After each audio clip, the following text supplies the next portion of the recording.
So I'm back again with another quick tip. As I mentioned, every day in January, I'm bringing you a brand new music production tip. 31 days, 31 tips, and today I'm talking about white noise risers. Now you're probably quite quick to just jump straight into a sample pack and find the riser that you want to, but I want to show you just how quick and easy it is to make your own.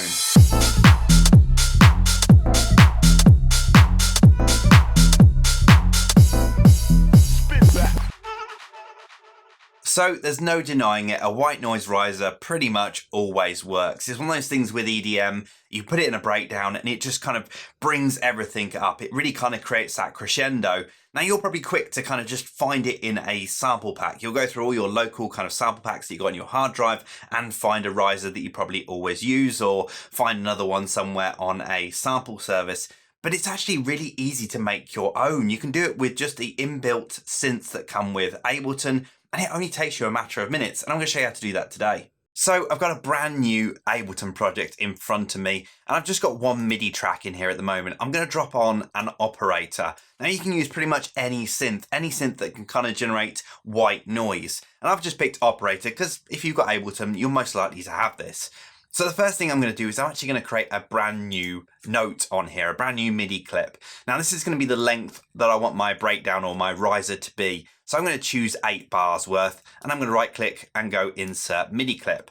Now straight in here, I am actually going to create a new Midi note. I'm going to put it on C3. It doesn't really matter too much what note you're putting it on because it is just white noise. So I'm putting the note on C3. I'm going to make that legato as well so it goes over the whole length of the clip.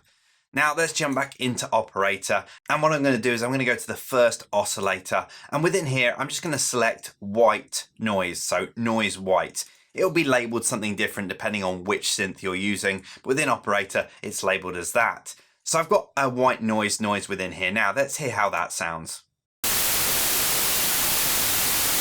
So it is just white noise. So what we're going to do to this? Well, what we're going to do is we're going to jump into the audio effects and we're going to put an auto filter on this. So what we're going to do is we're actually going to filter that noise. So this is how it sounds with the auto filter on default. Now, what we're going to do is we're actually going to change this to a band pass filter. So it's just going to let one band through at a time. And I'm going to increase the resonance on it. And you'll hear this is a really simple way of creating a white noise rise.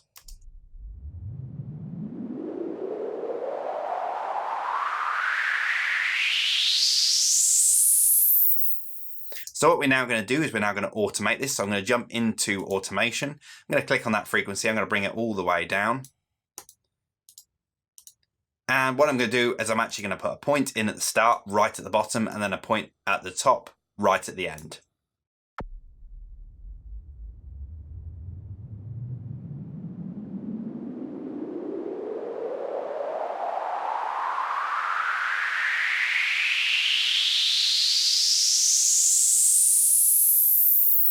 And there you go. It's really as simple as that. The only other thing we might want to do is put an EQ8 on after that, just to make sure we get rid of some of those bottom frequencies that might kind of conflict with anything else within your track. And it's really just as easy as that to create that white noise riser. That's a really kind of basic one. Let's have a play around and see what else we can do.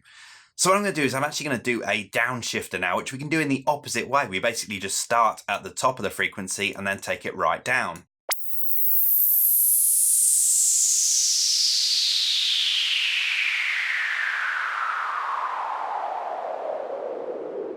What we can also do within here is use the LFO, so we can actually modulate this slightly and create something a bit more interesting. So I'm just going to add a little bit of amount on the LFO, and I'm going to increase the rate all the way up. And let's hear how that sounds.